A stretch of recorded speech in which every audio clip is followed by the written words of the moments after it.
Welcome to the Blooming League of Original Podcasts. Welcome to the 5th episode of And the EGOT Goes To, a breakdown and predictions podcast for the major US-based award shows. Today, we continue our first season with a 9-episode miniseries on the 2022-2023 Tony Awards. I'm your host, Spencer, and with me is our panel. Hello, I'm Kate Reinking, and I am on TikTok as Theater is Life, because theater is life.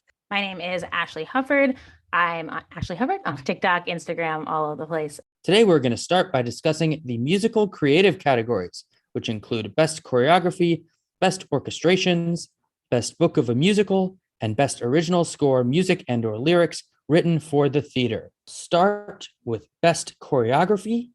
Our nominees are Stephen Hogarth for Sweeney Todd, Casey Nicholaw for Some Like It Hot, Susan Stroman for New York, New York, and Jennifer Weber for both & Juliet and K-pop. In my heart of hearts, I want Jennifer Weber to get a Tony this year because I think she did so much great work in both of these shows, but I feel it's going to Casey Nicholaw. I think so too. And I think it's deserved. I think Some Like It Hot is like one of the best choreographed shows I've seen in a couple of years. I mean, obviously pandemic aside, but like, I feel like that's a show. It feels like a Broadway musical. Like, I know that sounds silly because that's whatever, but it feels like a big, fun, wild Broadway musical. The tap, and really, if everything else was bad, the chase scene deserves it. Yeah, I went out to lunch with some family members today, and I was trying to describe the show to them, and I was just like, it is a big Broadway show. That is the best way to describe Some Like It Hot.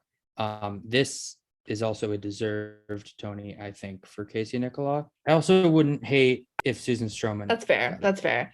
I feel like for Susan Stroman and Casey Nicholaw, their direction is such an integral part of the shows that they've directed. And I just feel like in Some Like It Hot, the choreography is more cohesive to the storytelling versus I feel like in New York, New York, the dancing is almost like a separate musical from everything else. And that's not necessarily the choreography's fault, but it's great, but it feels separate from the rest of the show. No, and I also feel like for me, like so much of the choreography also for New York, New York feels like it's the scenic design of that show is what makes the choreography stand out so much. Like I always think back to that like rain umbrella scene. Like the choreography is beautiful, but like what makes that scene so memorable is the rain, like the rain effect and the like screen they use, like, and the like umbrellas that are flying across the stage. Like it's choreography, but I feel like it's, I don't know, the rest of it that really adds to that world where the choreography in Some Like It Hot, I think just really, it feeds into that's like how you put it, Kate. It's like part of the directions, part of the story. Like it all tells the piece together. I mean, I don't disagree that I would love to see Jen Weber, like K-pop. I'd love K-pop to a surprise shock us all. I don't think it's happening, but I would imagine. I was saying, well, especially because of the rules of it all this year, where you haven't had to see all of the shows. So I think there's a very strong chance that a lot of people who are voting for choreography this year have not seen K-pop and will not see K-pop, obviously. And they get to vote anyway, because that's how they work this year. And now I have not seen Sweeney Todd, but I was a little shocked by this nomination. I've seen it. I was a little shocked by this nomination. I will say, now that I've seen it from the orchestra, I like the choreography a little more. I think you get a lot of, I don't love it. I don't think it's necessary, but like the first time I saw it, I was completely bewildered. And now I sort of see what they're doing. It's still kind of humorous, which I don't know is the intended point of the choreography. But I like how the people pop up. I think it's kind of fun, the little like thing. I don't know, but I agree that it's weird that it's here. That being said, I don't know what I would have. I would have put Beautiful Noise or Bad Cinderella. Bad Cinderella would have been a really good spot here. They just really did not want to give it any nominations. I would have loved to see Bad Cinderella for the Jordan Dobson dancing of it all. Yes, would have been great. The angry dance at the ball, like so good. What a party! What a blowout! But yeah, either of those shows, I liked Beautiful Noises choreography as well, and would not have been surprised to see it here. They were in my nomination pick. Yeah. Mostly because I loved the ensemble of that show so much. And there's no way to reward ensemble on Broadway, so. Who do we think? So we've said we think Casey Nicola will take this. Yeah, I have a very hard time seeing anyone else being able to overcome that at this point, but I don't know. But to me, it feels like it'd be hard. And especially because, and we'll talk about it later, but especially because, not today though, but I don't think Casey's going to get the direction win.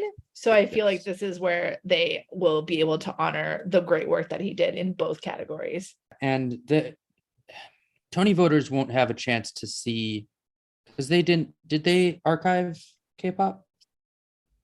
I have no idea. I think so. Yeah, they filmed it for the public library. Because that is something that I don't know if that's a thing that's done, but if a show has closed and it has been archived, that is something that should be provided to voters. Yeah. In my opinion. Because otherwise, I mean, we were all very happy about the nomination, but there's no way that a show like K-pop has a chance at winning here unless they see that. Yeah. Best orchestrations. We have Bill Sherman and Dominic Falicaro for Anne Juliet, John Clancy for Kimberly Akimbo, Jason Howland for Shucked, Charlie Rosen and Brian Carter for Some Like It Hot, and Daryl Waters and Sam Davis for New York, New York. Now, as a music student, I loved orchestrations this year. There were some fantastic orchestrations on Broadway this year. There were not as many cookie cutter, boring orchestrations. I think what Jason Howland did with Shucked is some incredible work. Also, I do think of the ones that I believe is most likely to win is Some Like It Hot. And I think of all these shows, it is the most cookie cutter because they just arranged for a big band. Like nothing really special there. It's the sound of a big band. They arranged for a big band. I also think Anne Juliet, what they did with that score is very interesting in terms of orchestrations, both because they wrote new orchestrations since London that I do think improved on that. I agree. I honestly think Anne Juliet takes this. And my initial gut was also Some Like It Hot, but I feel like, and you really hit the nail on the head, the orchestrations in Some Like It Hot just kind of all start to sound the same. And I think that's actually a detriment to the show in what I think is overall a very strong show, is that by the end of it, all of the songs start to sound very similar to each other and not in a good way. Versus Anne Juliet, you have such a dynamic differentiation between the songs and the tones that the songs are providing. And then when you consider that they're all songs from different artists across different genres that just happen to be written by the same guy, it makes it more impressive that it sounds like a cohesive show. So I think Anne Juliet, this ends up being one of their only wins. I was about to say that. I think this might be, because I don't know where a supporting actress goes, or I think this is a possibly their only win. That being said, I think Shucked has a very decent chance here too. Yes. I think that Shucked is probably, to me, like, I think Anne Juliet probably pulls it out. That's probably my first, but I think Shucked's score is just so beautiful. And I think so much of it is those orchestrations and the way that they take those country songs and they make them so rich and just like, I don't know. I've been listening to the cast reporting a lot, and I just think it is an incredibly beautiful score that is so funny, but also stands entirely on its own. And I can't remember the last time we've had a show like that where you can listen to like Somebody Will or whatever that song is. That's not what it's called, right? So, yeah. And like, you're like, this is a joke, but it also just works as like, I think they're in that. And again, this is partially orchestra, partially score. And that's right. I know sometimes that gets a little bit muddled, at least for me. But like, I feel like so many of these songs are going to become like audition standards. And so I really think I think what Jason Howland has done with the orchestrations and taking those songs is like really wonderful. It also is cool because I feel like it's one of those shows that takes country music and makes it sound musical theater without sounding cheesy.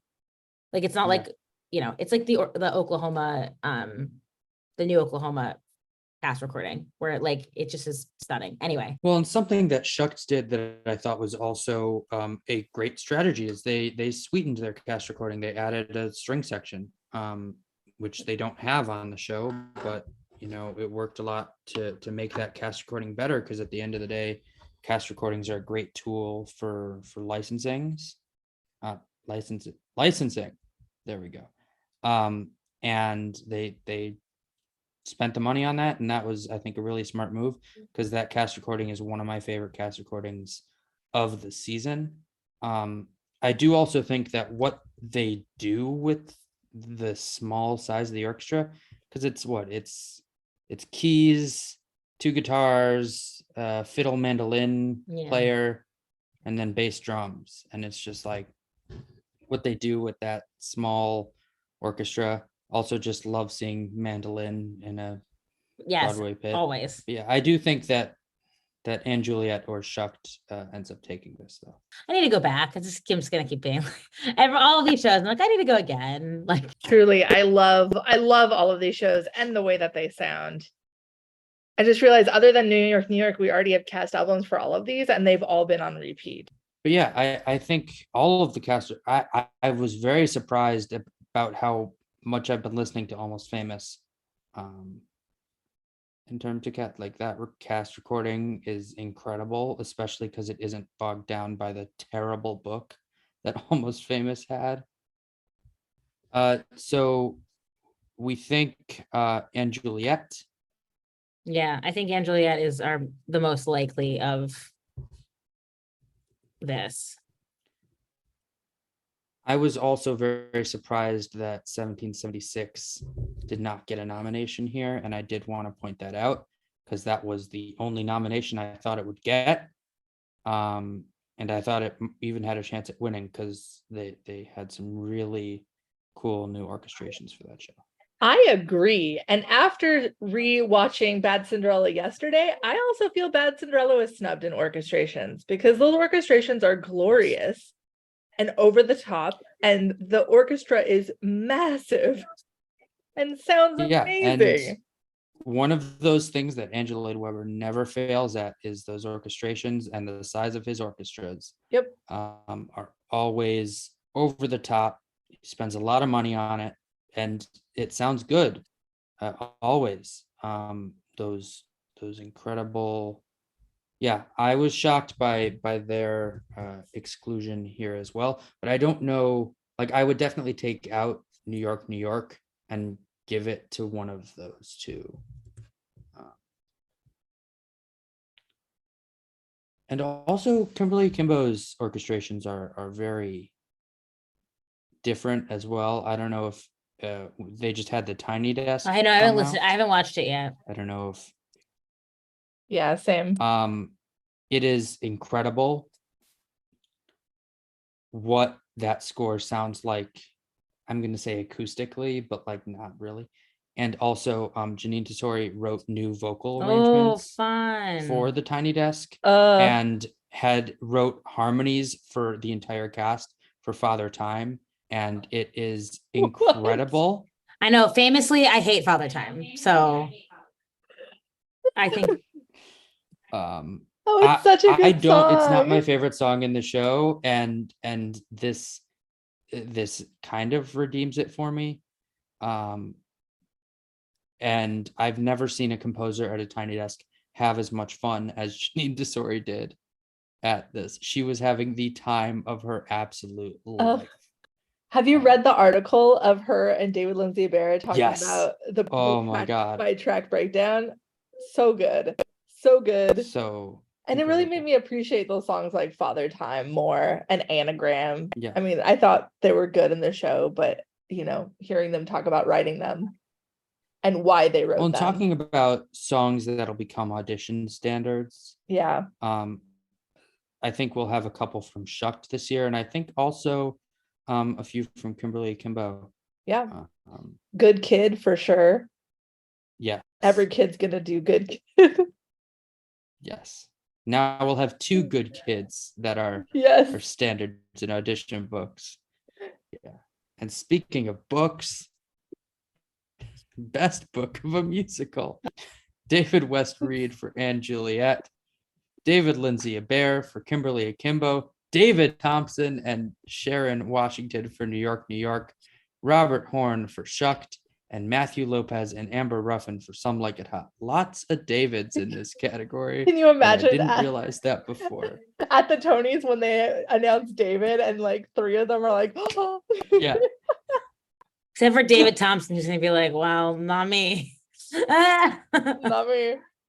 Yeah. I'm just happy to be here. Shocked to be here. Yeah. Shucks to Sorry, be here. Shucked to be here, who I think will win. You think Shucks will win? I think it's between Shucked and Kimberly Akimbo. Yeah. I agree. Although I honestly think Some Like It Hot has a chance, but Kimberly I is really hope my assumption. I think my problem is I think about Some Like It Hot and the book is really entertaining and it's a bunch of old white people voting for this show. Yeah. Well, that's why I think they'll like Shucked. I don't think they will like Shucked. I don't think old white people think Shucked is funny. I don't know. I still find out. I mean, I sat next to an old white woman at a show And that walked it. hated I went Shucks. to someone who walked it at intermission. Yeah. I think Shucked is for. Yeah, I would be happy with either of those. I think it's kind of Kimberly's to lose, to be honest. Yeah. Yes. But I love Shucked. I think it's hilarious. So I would not be upset if it won, even though the person who wrote it wrote my least favorite musical ever in. So Yes. Hercules. Hey there, listeners. When the panel takes a quick intermission, I wanted to tell you about another Bloop Network podcast, Thrash and Treasure, where we torture the world's greatest artists with musicals, comedy, and heavy metal, even Tony Award winners. Here's a quick sneak peek with Tony Award winner David Zippel. Veronica's Closet theme song, which I'm going to say that I do remember when they changed that theme song and I was not happy. Well, thank you. I don't even know why they changed Yeah. it, but And just to a pop song, I don't care. We had a catchy thing like the 80s and 90s, maybe the 70s as well, with, you know, Greatest American Hero. Was that the 70s? Yeah, late 70s. Yeah, there were theme songs that were tangible that you could sing along to at home. Well, not at home. You were at home watching TV. You know what I mean? Like they stuck around. Yeah, so you don't know why they changed it. That was part of my question. I have no idea. I think it had something to do with Kirstie Alley wanting a new song, but and as the star, Kirstie got whatever she wanted, but I never quite understood why. And Michael Skloff, who was the composer with whom I wrote it, was still the musical director. So who knows? But it was never explained to me. But I think I got 3 seasons out of it, Yep. which is not bad. Did she get more than 4 seasons, or was that? No, she didn't. No. That's when the tabloids sort of took over. They were quite cruel to her. And I actually have I don't know if this will make it to air, but I have a little insider knowledge of the Veronica's Closet set, because there was, I think someone complained to her or something like that, or complained to the bosses, and she came to set wearing a t-shirt that said, "Fuck me, I'm the boss." I don't think that would go down well today in a post Me Too world. But yeah, so that, I think that's what she was kind of like. She was no fucks given, did what she wanted. You know, she was the boss and it was her show. So I guess, yeah, the good theme was a casualty of that ego, with all due respect to Kirstie Alley. She has blocked me on Twitter though, so she won't be hearing this episode. But anyways, now looking back at this stunning career and progress, what is the one song that you are the most proud of? Wow, that's a tough one. Good. You are on the torture chamber. I would say it's like choosing among your children, and I have a lot of children. Mhm. I'll narrow it down to a few. I'm not going to answer your question exactly as asked. Now we can Hunger Games them.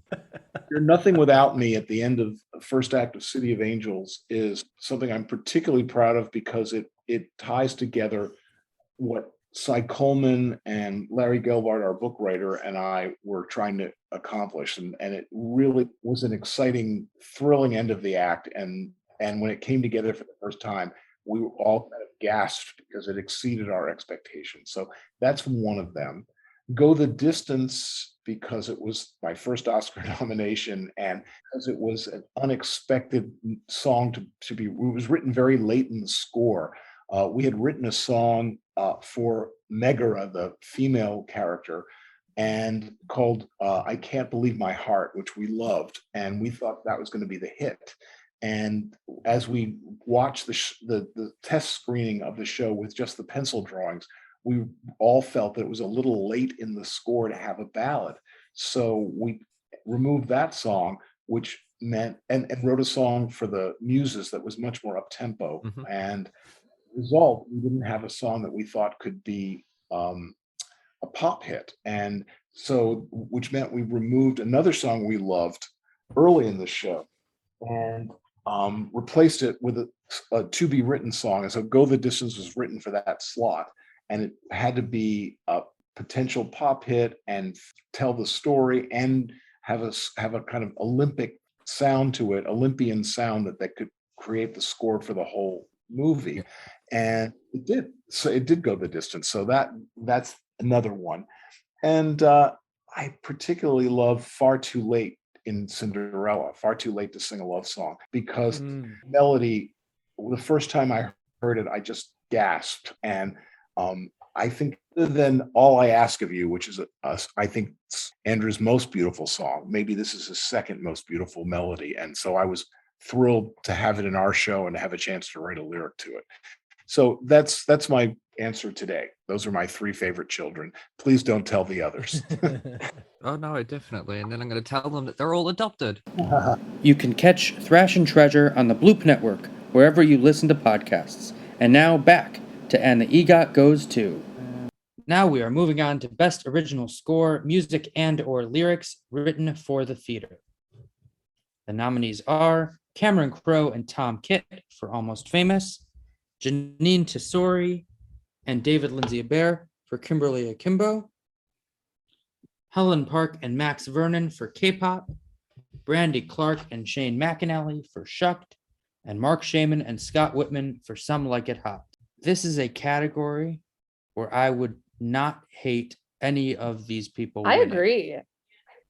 Yeah, I was about to say, I think this is a really tough category. I think this is an extremely tough category because all of these are so good. And even like people that like to give shit about Almost Famous, I'm like, but the music is fantastic. Like that was not the problem of Almost Famous. And specifically the original music. Specifically the original music. Yes. The cast recording of Almost Famous is fantastic. I've been listening to it on repeat since it came out. And when it first came out and I listened to it, I was like, I don't remember this being that good. And that's just because the book was that bad that it brought down the score so incredibly much. And it's a fantastic score. And same with, I mean, obviously you know my love of Kimberly Akimbo. I'm wearing a Kimberly Akimbo shirt. I've seen it 5 times. It is my favorite show this season. I mean, I'd be happy with any of these. I adore Janine Tesori. I think Shucked is going to take this. If Shucked doesn't get booked, it's going to get a score. And I feel like it's because the score is so unique for Broadway. We don't get a lot of country musicals other than like Bright Star. But also just the way that the score so brilliantly tells the story and contrasts the hilarity of the book while still being funny. My only worry is that people don't understand the score, but yeah, I think that's been I mean, I think the scores, I really think that like the score really stands on its own for me in a way that, like I feel like it's just a good collection of music. Like obviously there are some songs in there that are clearly musical theater songs, but like as I was saying before, like there are just a lot of songs in there that I'm like, I think these are going to be like become like new classic musical songs, audition songs, like, every cabaret, we're gonna see Somebody Will in like every cabaret for the next 15 years. Like, and Women of Oh the yeah. World. Oh yeah. Like, that's gonna be like every 15-year-old that's gonna be their audition song for their high school musical. Like everyone. And I think my least favorite score on here is Some Like It Hot, just because I think that score is nothing without its orchestrations. Yes. And I think a score does need to stand alone without its orchestrations. And I would have said the same thing about Almost Famous until a week ago, where they did their Stars in the House thing with Seth What's His Face, Rudetsky. where it was just Tom Kitt on a piano and that entire cast in a room, and it sounded great. I mean, the score didn't lose anything, and so that made me realize that the score stands on its own. Yeah, I mean, and I just think that's Some Like It Hot's issue. yeah. K-pop would also be a really fun one to win here for me. Like, I don't think it will, but it would just be fun to see that kind of unique music, like get a spotlight. Like, I feel like it doesn't sound like a Broadway score. I mean, it sounds like Broadway-ified K-pop, as people who know K-pop more than I do have told me, but I think the music is really fun, and that would be just a fun. So here's the question. Without it sounding like K-pop, does the score stand on its own? Like, without those orchestrations, without those keyboard sounds, would it sound, and would that score stand on its own if it was just played on a piano? And I think that's the question that we have to ask ourselves with this category. Where I do think that both Some Like It Hot and K-pop, for me, don't as much as the others do. I have to listen to your Almost Famous thing for me, because I haven't heard that. I haven't watched that video. I also wonder. It was really eye-opening. I wonder if this is K-pop's best chances too, because it has a cast recording. And so people will be able to listen to the score, but I don't know if they'd be able to vote without the context of the score within the context of the book. Because I think that's this is actually K-pop's best shot in general, because of Almost Famous being included here, right? Because people that have not seen both Almost Famous and K-pop cannot vote in this category, which means you have to, which is a big deal, which is big for K-pop, because obviously the other three are still currently playing, so everyone will have seen them. And it means the people who are voting in this category will probably mostly be New York people, local people who are less inclined to vote for things that are going to tour because they can.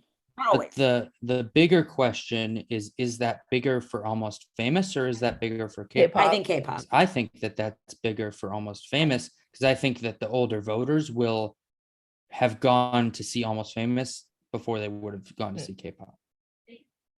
They can, I gotta say, I don't think you're necessarily wrong, but I do think that they can still vote, like with the cast recording addendum, which is that they don't have to see they don't have to have seen K-pop to have voted for K-pop. Like, they have to have seen 4 out of 5, but then they have the cast recording. But yeah, no, but I get what you're saying. But I don't think Almost Famous to me has the least likely chance. Like, I just can't imagine seeing listening to Almost Famous and being like, this over Shucked or Kimberly. But I really am happy with its inclusion here, and I wouldn't be mad if it won. I just am having a hard time seeing. Yeah. Well, and I think all of these scores are, I don't remember what our nominees for best score were for last year, but just I didn't feel like they were as strong as this year's.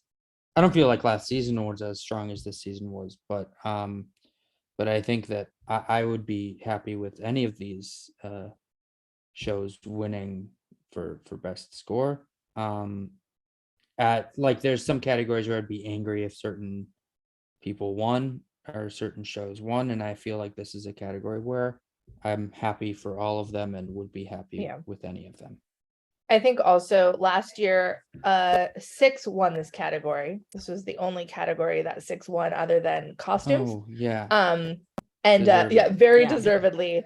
And I feel like we could potentially see something similar with something like Shucked winning if Kimberly Akimbo ends up getting Best Musical, because similar to last year when A Strange Loop got Best Musical and Best Book and Six took the score, I feel like we're also going to see a split this year just because of how strong the three front runners are, in my opinion, which is Shucked, Kimberly Akimbo, and Some Like It Hot.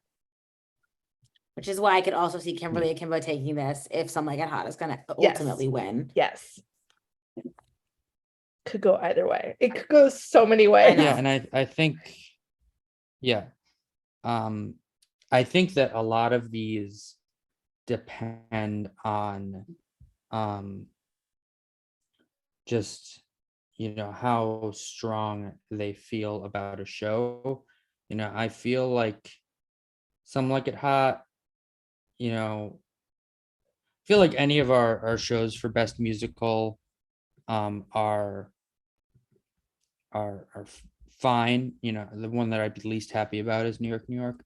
But I do think that it depends on that, you know, what is the best score? And I do think that this is a category where, you know, sometimes it's like, oh, what'll be the tour? But I do think that both book and score happen to be categories where they do actually think about what is the best of them.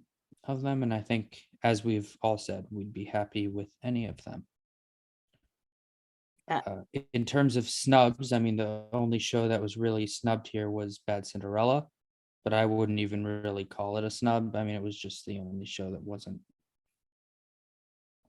nominated. No. I don't think it deserved to be nominated here. And I mean, there were a lot of plays that were not included in this category that could have been. I'm actually shocked. I think those are more of a snub in this category than Bad Cindy. Sorry, Andrew. What play had a score? Prima this year? Facie, Peter Pan Goes Wrong, Life of Pi. Peter Pan Goes Wrong. Do they have a score? Yeah. Does that count? Yeah. Their original music. Yeah. Could you imagine Peter Pan Goes Wrong was in this category winning over? It'd be so funny. So funny. Oh. Yeah, I mean, in terms of that, do we think Ogie. that there is any possibility of a show sweeping both book and score? I think potentially Kimberly could. I just don't think it's going to Yeah. happen. I would love for it to sweep both, but I think that it's going to split. Yeah. And I think that it makes more sense for it to split too. Yeah. I mean, there's a world in which Kimberly does really, really well in these Tony Awards, which to their credit, they need. So that would be great, personally. But I think it's hard because this is a very strong year. Well, and I think that there's a chance that Some Like It Hot does not do very well. And I think that their best shot is actor and choreography. Yeah, I agree. I could see that being all it wins. I mean, it very much screams 27. This is the closest year, I think, to 2017 we've had in a long time, where there's just like a lot of very different, very strong competitors that makes it very fun and unique and challenging to talk about. Where I feel like the last couple of years, we've kind of had like big front runners and like some fun underdogs. But this year it's a lot of heavy hitters, even if like they don't, even a show like Kimberly feels funny to call it a heavy hitter because it's such an underdog show, but yet at the same time it's like critical darling, like favorite. And I think that they'll end up spreading the wealth more this year, as we've discussed. I think that most of the shows that have multiple nominations will win something. Thank you for listening to this week's episode of And the EGOT Goes To. Join us next week where we discuss the nominees for acting in a play.